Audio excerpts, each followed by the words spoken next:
Banjir Darah di Borobudur Jilid 37. Kita tinggalkan dulu Sang Rakai Pikatan dan Raden Indrayana yang berkelana mencari Candra Dewi sampai berbulan lamanya, dan marilah kita menengok keadaan kerajaan Sailendra yang mengalami keributan besar.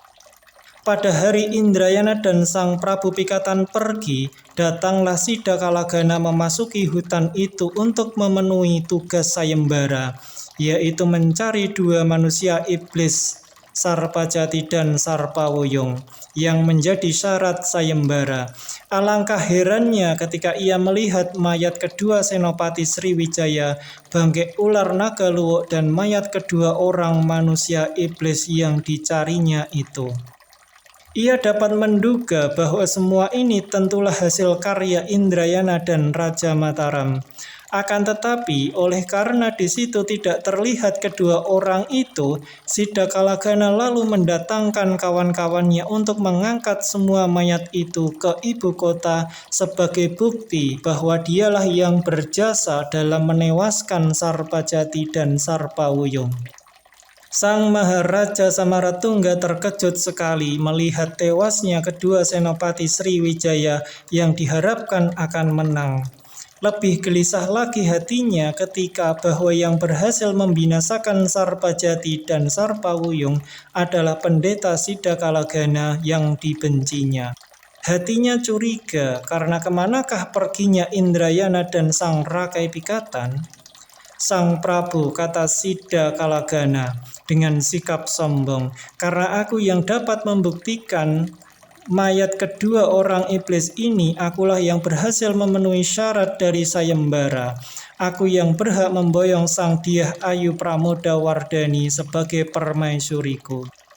Sang Maharaja Samaratungga menekan kegemasan hatinya melihat sikap yang kurang ajar dan sombong ini, lalu berkata dengan suara tenang, "Nanti dulu, Sidakalagana, sebagaimana kau tahu, pengikut sayembara ada 5 orang jumlahnya, yang 2 senopati-senopati dari Sriwijaya telah tewas dalam melakukan tugasnya, maka masih ada 2 orang lagi, kau sendiri, Raja Mataram, dan Indrayana.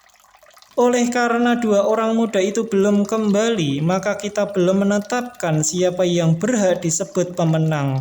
Lagi pula masih ada syarat yang terpenting, yaitu membangun sebuah candi sebesar Gunung Anakan yang selain besar juga harus indah ukir-ukirannya dan menjadi lambang dari ajaran Buddha." Hahaha, Sang Prabu, jangan khawatir tentang candi itu. Di seluruh Sailendra dan Mataram tidak ada ahli seni ukir dan pahat sepandai orang-orangku. Anak buahku adalah ahli-ahli patung belaka yang dapat mengukir. Serahkanlah saja kepada Maharaja Sidakalagana, dan di atas daratan tinggi desa Tepusan tak lama lagi tentu akan berdiri sebuah candi indah sebesar Gunung Anakan. Akan kubuat yang seindah-indahnya sebagai hadiah kepada calon istriku Pramodawardhani yang denok ayu. Bukan main sebalnya hati Sang Maharaja Samaratungga mendengar ini. Maka ia lalu memberi isyarat dengan tangannya agar supaya pendeta tua yang tidak dikehendaki ini segera pergi meninggalkan ruang pertemuan. Sambil tertawa, Sidakalagana keluar dari keraton dan ia segera menyuruh pengikutnya untuk memanggil ahli patung di kerajaan Durgaloka yang jumlahnya ribuan orang itu. Maka dimulailah pembangunan candi besar di desa Tepusan itu oleh anak buah Sidakalagana. Desa itu menjadi ramai sekali karena penuh dengan para pembangun candi yang dikepalai sendiri oleh Sidakalagana. Berkat pengaruhnya yang besar sekali dan juga pengikutnya yang puluhan ribu orang itu, Sidakalagana dapat mengumpulkan batu-batu besar yang hitam dan kuat. Setiap hari ribuan orang mengangkat batu-batu besar itu ke desa Tepusan. Ahli pakar yang pandai dan cekatan lalu membentuk batu-batu itu menjadi halus dengan segi-segi yang lurus untuk kemudian diatur dan dipasang sebagai dasar candi yang hendak dibangun. Sidakalagana telah mulai dengan pembangunan candi besar. Dimulai dengan batu-batu besar dan kuat sebagai alas atau dasar. Kemudian membuat kaki candi yang terbuat dari batu-batu besar dan kuat ditumpuk-tumpuk. Takjublah semua orang ketika menyaksikan ukuran kaki candi ini. Benar-benar besar sekali dan luar biasa, sebesar kaki bukit Anakan betul, sesuai dengan tuntutan sayembara. Alas candi itu bentuknya segi empat, ukurannya tidak kurang dari 75 depa atau 1 depa ukurannya, kedua tangan dibentangkan ke kanan kiri. Pekerjaan ini benar-benar merupakan pekerjaan raksasa yang hebat dan berat sekali. Baru pengangkatan batu ke desa tepusan saja sudah merupakan pekerjaan yang luar biasa. Akan tetapi Sidakalagana benar-benar amat berpengaruh dan berkuasa besar. Ia mempunyai banyak tenaga ahli yang setia kepadanya, baik di bawah pengaruh sihir atau yang memang bersetia karena percaya dan tunduk kepadanya. Sidakalagana juga cerdik sekali, karena untuk pekerjaan besar ini, ia tidak segan-segan menghibur diri para pekerja. Maka terjadilah hal yang amat mengherankan rakyat di sekeliling tempat itu. Biasanya dalam pembuatan candi, orang-orang yang mengerjakan selalu berada dalam keadaan tekun dan penuh hikmat. Karena candi adalah tempat pemujaan yang suci, akan tetapi kali ini orang-orang bekerja tidak berada dalam keadaan hikmat, bahkan sebaliknya mereka bernyanyi-nyanyi dan tertawa-tawa, apalagi kalau malam tiba. Tentu saja hal ini merupakan penghinaan besar bagi kerajaan Sailendra.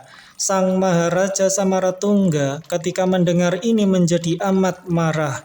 Disuruhnya seorang utusan untuk menegur Sidakalagana, menuntut agar supaya tari-tarian serupa itu dihapuskan dan patung Batari Durga disingkirkan. Akan tetapi apakah jawab Sidakalagana? Sambil tertawa ia berkata, "Sampaikan kepada Sang Prabu bahwa akulah yang sanggup membangun candi besar sebukit Anakan, dan bagaimana bentuk candi ini adalah menjadi hak tanggung jawabku." Pendeknya, Sang Prabu hanya tahu bahwa tak lama lagi di sini akan berdiri sebuah candi yang tiada keduanya di tanah Jawa. Memang demikian kehendak Sidakalagana, ia hendak mendesak agama Buddha dan hendak memasukkan agamanya sendiri ke dalam kerajaan Sailendra. Ia hendak membuat sebuah candi besar untuk Batari Durga. Makin marah dan gelisahlah hati Sang Prabu Samaratungga mendengar hal ini. Apalagi ketika ia diberitahu bahwa kini kaki candi itu mulai diukir dengan ukir-ukiran yang amat tidak tahu malu. Ukiran-ukiran itu menggambarkan keadaan hidup manusia yang penuh kekotoran.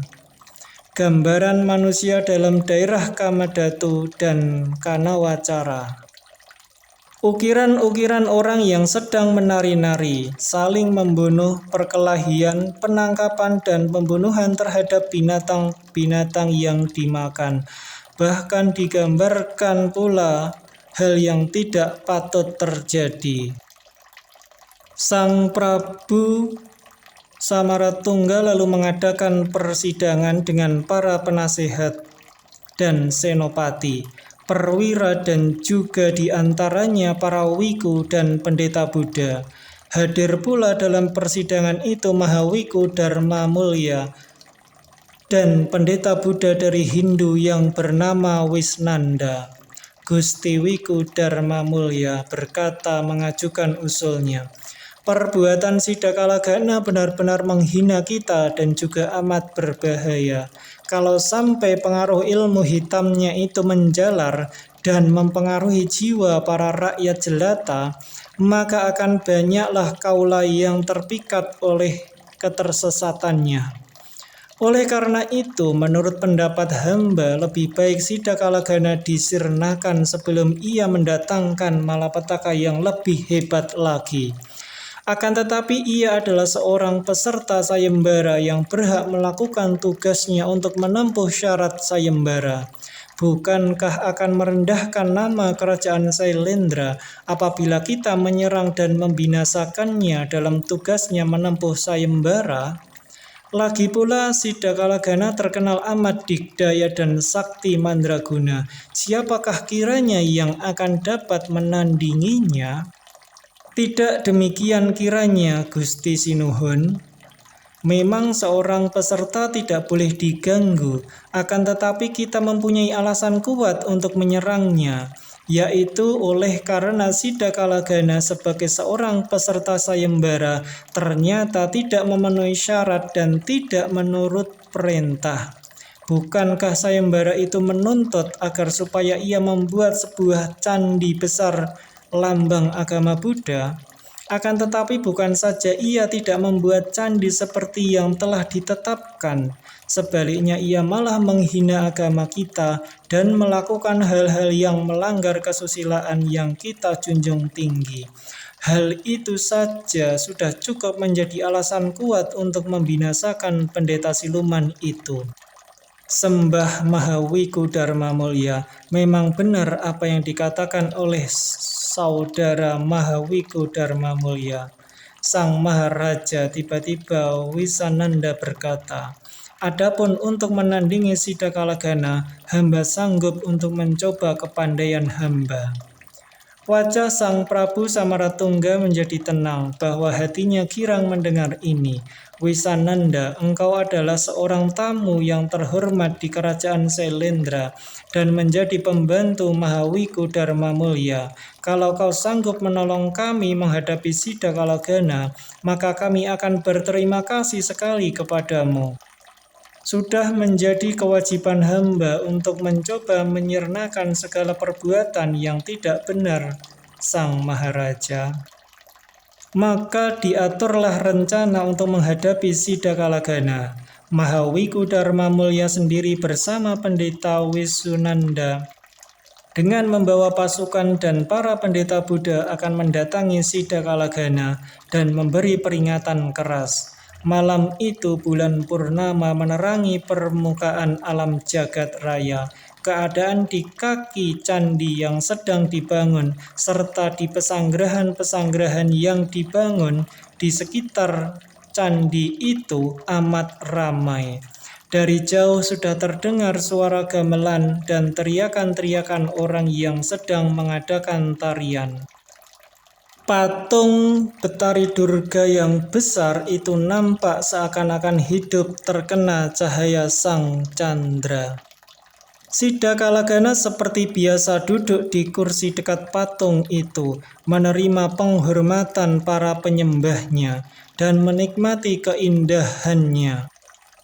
Ketika pesta itu sedang memuncak dan ramai-ramainya, tiba-tiba datanglah rombongan Mahawiku Dharma Mulya ke tempat itu. Sang Mahawiku Dharma Mulya mengangkat tongkatnya ke atas, berdiri di bawah candi sambil berseru, "Sidakalagana, kami datang membawa perintah Sang Maharaja." Sidakalagana menengok ke bawah dan ketika ia melihat Wiku Dharma Mulya beserta pasukannya, ia tertawa bergelak, memandang rendah sekali. Akan tetapi ia merasa jengkel juga karena pestanya diganggu orang. Dengan tangan kiri ia memberi isyarat kepada semua orang untuk meninggalkan lapangan di atas kaki candi itu, menuruni anak tangga dan berlari ke tempat masing-masing. Dengan muka merah, Mahawiku Dharma Mulya memeramkan kedua matanya ketika ia melihat 40 orang gadis di tempat itu. Muka mereka kemerah-merahan. sedangkan mata mereka memancarkan cahaya dan mulut mereka tersenyum-senyum. Siddhakalagana memberi aba-aba kepada mereka untuk segera kembali ke pesanggrahan yang telah disediakan oleh Siddhakalagana sebagai tempat tinggalnya bersama 40 orang bidadari itu. Kini di atas kaki candi itu tinggallah Siddhakalagana sendiri dan patung Batari Durga itu. Sungguh pun patung itu jauh lebih besar dari tubuh pendeta itu. Namun setelah Siddhakalagana berdiri dan bersidakap, pendeta itu nampak bagaikan seorang iblis yang dahsyat berdiri di atas alas dan kaki candi yang maha besar itu. Dharma Mulya suaranya menggema di sekeliling kaki candi. Apakah maksudmu malam-malam datang mengganggu pesta yang sedang kulangsungkan? Siddhakalagana, kata Dharma Mulya marah. Kami datang atas nama Sang Maha Raja Samaratungga. Berkali-kali kau telah diberi peringatan akan perbuatanmu yang melanggar tata susila di tempat ini. Akan tetapi kau tetap tidak mau menghentikan kegilaanmu. Oleh karena itu, kami datang untuk memberi peringatan yang penghabisan, yaitu bahwa kau harus menghentikan pesta dan menyembah Batari Durga, mengusir semua penari dan merobohkan patung yang tidak sesuai dengan ajaran agama Buddha.